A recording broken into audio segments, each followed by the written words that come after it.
Приветствуем наших подписчиков и гостей нашего канала. Друзья, мы вас всех приветствуем в изобилии и достатке. Сегодня, друзья, мы с вами поговорим о клятвах, которые мы даем другим людям. И даже не задумываемся над тем, как те или иные слова могут повлиять на вашу жизнь, на ваш достаток, на ваше благополучие и даже на ваше здоровье. Поэтому обязательно просмотрите это видео от начала до конца и, пожалуйста, примите меры и сделайте выводы. А прямо сейчас ставьте лайк этому видео, а в комментарии, друзья, напишите слово пожелание, и пусть Вселенная приумножит в вашей жизни мыслимые и немыслимые блага.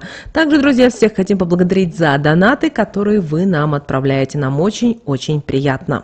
Вы знаете, клятва – это своего рода обещание, которое на каком-то жизненном этапе дает человек. Но это очень опасное энергетическое обещание, так как оно способно переноситься на многие поколения и жизни.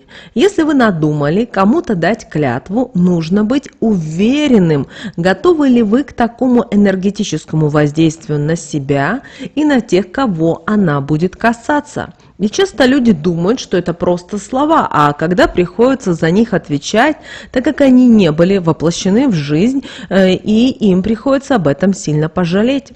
Словами вообще не стоит разбрасываться, нужно обдумывать все то, что вы произносите вслух, ведь каждый звук, слово, словосочетание и предложение способны притягивать различного рода энергии, которые будут тем или иным образом влиять на тех, кто это проговаривает. Стоит говорить только положительные слова, отказаться от сквернословия и от того, что способно указать на вашу неуверенность в чем-то, например, в своих действиях, в силах или же в людях, которые вас окружают. В наше с вами время клятвы стали модными, что заставляет людей необдуманно совершать данный шаг, не понимая, что нарушать такие слова ни в коем случае нельзя, что за все придется отвечать, пусть не на следующий день, не через неделю, но время придет, когда Вселенная спросит вас за них, а слова нельзя вернуть, которые сказаны обратно, изменить их смыслы или же дать новую клятву. Нет, конечно, дать ее можно, но она не изменит ситуацию. Просто с этого момента, когда вы ее произнесете, придется выполнять уже не одну, а две клятвы. И вместо того, чтобы разобраться с одной, вам придется разбираться и со следующей, которая наслоится друг на друга. Они будут вам мешать принимать правильные действия и совершать обдуманные поступки. Чтобы ни о чем не сожалеть, лучше вообще отказаться от такого энергетического взятия на себя такого рода обязательств, как клятва. В большинстве случаев люди клянутся в порыве каких-то эмоций, чувств, и они не всегда положительные. Очень опасными являются клятвы, которые даются умирающему человеку или перед иконой, так как такие клятвы имеют неразрывную связь с тем моментом, в который были даны, и если он негативный, значит это будет таким образом сказываться на вас до тех пор, пока вы ее не осуществите. А если и вовсе по какой-то причине решите не воплощать в жизнь, то это создаст вам сильные неудобства и неприятности уже на протяжении всей вашей жизни. Если вы все же решили дать клятву, нужно взвешивать каждое свое слово и понимать, что если вы это не выполните, то вам придется осознать всю оплошность своего поступка. Но в любом случае клятва должна касаться только вас и ни в коем случае ни детей, ни родителей, ни чьей-либо жизни и вашей в том числе, так как это может привести к тому, что кто-то без нее останется. Вам не стоит забывать, что даже если вы даете клятву, чтобы успокоить какого-то человека, либо в чем-то себя оправдать, не принимайте это всерьез. Такое не означает, что последствия будут иными, чем от клятвы, которую вы даете осознанно и обдуманно. Часто люди считают, что для того, чтобы какая-то фраза считалась клятвой, обязательно в конце нужно добавить слово «клянусь». Но это совсем не так. Если провести параллель, то можно увидеть, как громкие фразы, сказанные в сердцах, приводят к тому, о чем говорил данный человек. Вот, например, Если задуматься, то практически у каждого из вас есть в окружении женщины или мужчины, которые после несчастливого брака, обрадовавшись свободе или же наоборот загрустив, так как решение было не их, проговаривают такую, казалось бы, обычную фразу «я больше ни за что и никогда не выйду замуж». Проходит время, эмоции остаются позади, в прошлом, и появляется желание создать новую семью. А ничего из этого не получается. Каждое следующее отношение ни к чему не приводит. Как только заходит разговор о браке, они сразу же распадаются. И человек, который когда-то произнес эту фразу и уже, возможно, даже не помнит о ней, остается сам, что наполняет его жизнь печалью, грустью. И вместо хороших энергий и счастливых событий его преследует грусть, недоумение, депрессия. Есть еще один пример, когда у девушки или женщины многие подруги начинают выходить замуж, а она пока не встретила свою пару, так как не пришло еще нужное время. Она, конечно же, расстроена, возможно, завидует и перед очередной свадьбой подруги произносит страшную фразу, которая на том этапе с помощью негатива имеет большую силу, и исправить это уже невозможно. Она говорит: «А мне и одной хорошо, ну зачем мне муж и семья?» Проходит время, все вокруг живут в крепких семьях, а данная женщина из года в год таки остается одна, ведь она дала такую клятву. Вселенная услышала ее, и безбрачие пришло в ее жизнь. Часто от влюбленного человека можно услышать клятву «я буду любить тебя, несмотря ни на что». Хорошо, если все в семье в таком случае и отношения складываются благополучно, что все неприятности данная пара проходит вместе. Но а если подумать о том, что, к сожалению, не все так просто и легко, а человек ведь дал такую клятву. Вторая половинка начинает пить, принимать наркотики, может грубо относиться, постоянно обижать, пренебрегать тем, кто произнес такие слова, а он не может от данного человека уйти, неся свой клятвенный крест. Ведь необдуманные слова были сказаны, так и проходит вся несчастливая жизнь, наполненная бедами и несчастьями. Порой, глядя на таких людей, мы удивляемся, задаемся вопросами, почему же не разорвать такие отношения, зачем же все это терпеть? Но мы не подозреваем, что рад бы был данный человек не терпеть, до выхода у него нет, так как такая клятва переписала всю его судьбу и, как оказалось, не самым наилучшим образом. Бывает и такое, что человек куда-то уезжает, возможно, в командировку, в любую другую поездку, и, прощаясь с ним, произносятся такие слова, дается клятва: «Я буду тебя ждать независимо от времени и обстоятельств». Выходит какая-то неприятная ситуация. Данный человек не приезжает домой, так как с ним случается какой-то непредвиденный случай. Попадает в аварию, погибает, а тот, кто дал данную клятву, так и продолжает ждать. Такой обет способен передаваться и на поколение. Если в данной семье есть дети, они могут отвечать за слова родителей. Если детей нет, такой обет может передаться даже в следующую жизнь. Но ведь неизвестно, сколько пройдет времени, пока вы вновь встретитесь с тем, кому давали такую клятву. Бывает и такое, что тот, кто уехал, находит в поездке человека, в которого влюбляется и уходит из семьи, разрывает отношения, строит новую семью и продолжает дальше жить. А тот, кто давал эту клятву, перекрывает доступ нужных энергий в свою жизнь, из-за чего начинает не жить, а существовать. Жизненные силы могут покидать, и такое может привести даже к очень плачевному результату. Вы удивитесь, но клятва, которую человек давал в прошлом, будет оказывать на него очень сильное влияние в самый неподходящий момент в будущем. Например, когда-то вы дали клятву не видеть. Вы, конечно же, этого не знаете, но проблемы с глазами, которые сейчас вас преследуют, это действие вот такой вот клятвы. Или вы поклялись не слышать. Проблемы со слухом тут как тут. Вы поклялись прятать свою красоту. Сейчас вы ходите по косметологам и не можете избавиться от проблем с кожей, из-за чего всячески стараетесь меньше бывать на людях или прикрывать свое лицо. Но это ведь следствие уже ваших слов. Отказались из-за кого-то или чего-то стать матерью. Сейчас у вас имеются женские проблемы, и вы всем сердцем желаете иметь малыша, но прийти к этому у вас не получается. Вы отказались от брака, добавив при этом «клянусь», и теперь все отношения, которые есть в вашей жизни, вас не радуют. Вы не готовы создавать семью и сами не можете объяснить эти мысли, ведь с тем, кто возле вас, вам вроде хорошо и комфортно, но большего и не нужно. Клятва, данная в один миг, способна оказывать влияние на человека на беспрерывном промежутке времени. У нее нет срока давности. Она не сотрется со временем, как воспоминания, которые будут о ней напоминать.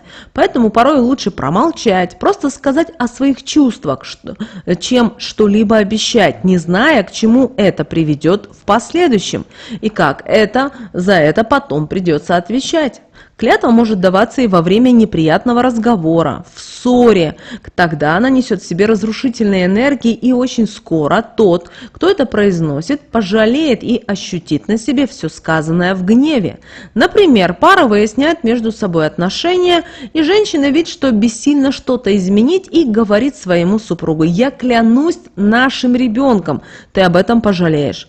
Это приводит к тому, что супруг, возможно, и замолчит в данный момент, так как ощутит тот негатив, который она в этот момент притянула. Но в результате пострадает ребенок данной семьи. Он может стать вредным, капризным, подросток может сбиться с истинного пути, и все будет происходить так, как они оба пожалеют, пожалели о том, что не уделяли должного внимания ребенку, а ссорились между собой, потратив ценное время. Необдуманные клятвы часто сказываются очень негативно и в противоположном значении против того, кто их с уверенностью проговаривал. Денежная энергия очень чувствительна и восприимчива. Если человек на каком-то этапе считает, что деньги – это зло, то что они виной всему плохому, что происходит вокруг, возможно, смотрит на того, кто богаче его, и видит, что в его жизни не все просто, что вокруг него много нечистосердечных людей, неприятных событий, и в такой момент проговаривает необдуманную клятву, говоря такие слова: «Я лучше буду жить без денег, чем так». И после проговоренных слов получается, что когда данный человек не работает, денег у него нет. Придя в его жизнь, они тотчас же от него уходят, чтобы его жизнь не изменилась, ведь он желал жить без них и оставаться только на том жизненном уровне, который был в тот самый момент. Бывает и такое, что человек, у которого имеются финансовые проблемы, встречается с более богатыми друзьями. Они начинают ему говорить, что нужно что-то менять в жизни, что так жить не стоит, что он достоин лучшего. В такой момент начинает играть его самолюбие, и он от всего сердца говорит, что ему не нужны деньги, что он клянется, что жизнь его ничем не хуже.